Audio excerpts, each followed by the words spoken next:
siya kung dito ko pinapatama. Okay. Pag yun dito is more yung kinokontrol mo lang yun. Doon mo din makikita kung consistent yung ano mo, yung hitting mo.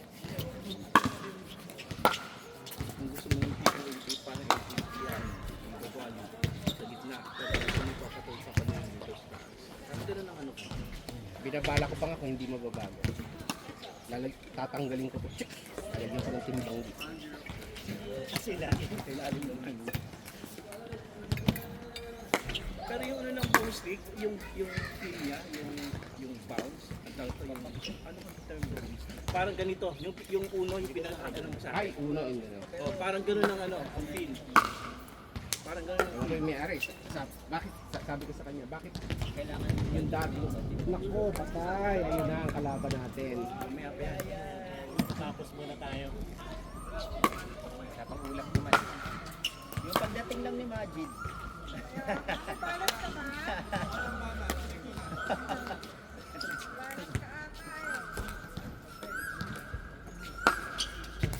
Pero hindi ba yung tournament next, ano na? Next week na? Kaya yung Next week. Hindi, kaso, sa linggo na.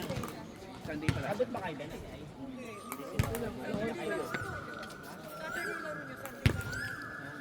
Ano ko nga, itong tumalatapos siya ako sabi. Anong oras yun? Kaya wala pala kayo. Nag-register ako nung una, tapos nag-message sa akin ito, uy, may laro tayo na. Ay, oo nga. Wala sila oras sa Sunday. Palit.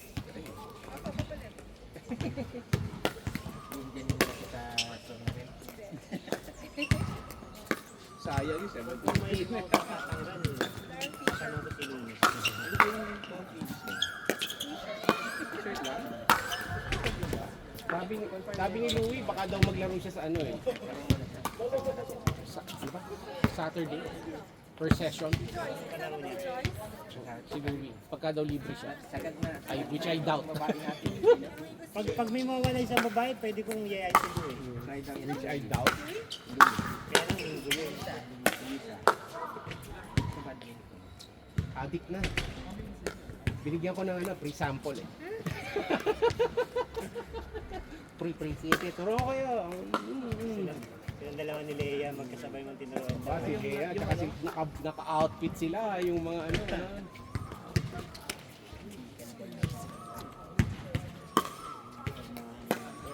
Sigurado na daw si Lisa, si Lea, si Shaq.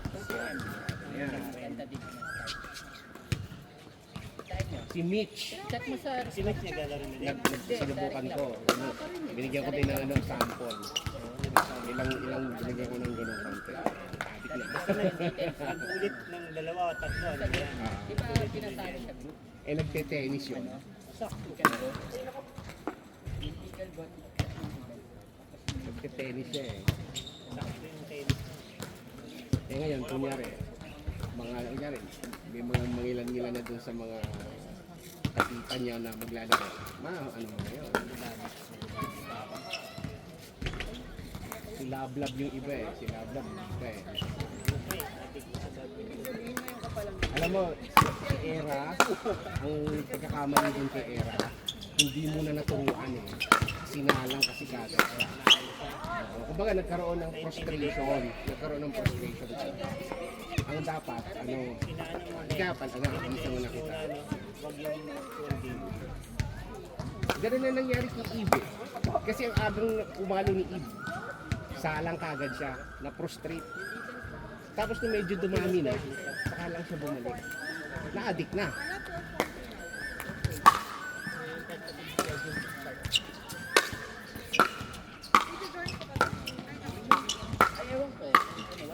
Silamaan, yan, addict na yan.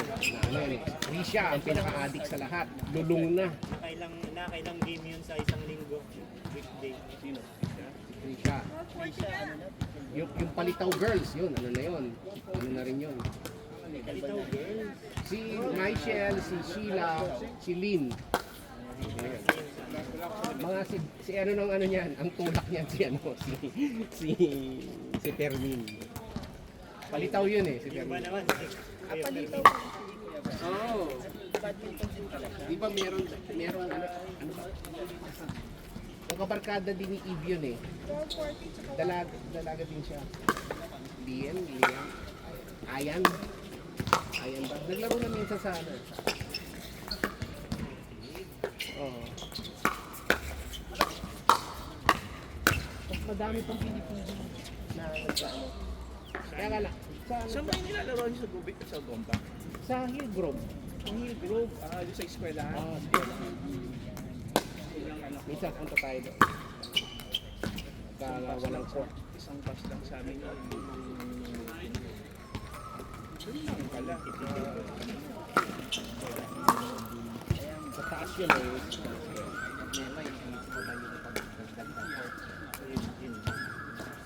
Yung sa Jurong na private, yung 15 court, mainit doon kasi ano parang lambat lang yung ano niya eh.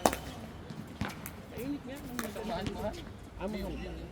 19. 25 ang weekend, 22. Yung land fee is 9 par 19, gano'n. Tapos yung peak house, 38, 39. Oh. Weekend, buong weekend, kahit anong oras. Mas maganda pa na magpunta na lang sa Kaya lang, kagandahan mo anong yun, kahit sa madaling araw mo siya. Yun yung siguro pinaka non-peak nila. So, adi ka talaga. Ang problema lang doon, paano yung technicality nila kapag kauwi. Kaya. Kahit talabanan natin yung dalawang pick-up. You fight with us. I fight you. Pilipilit. No!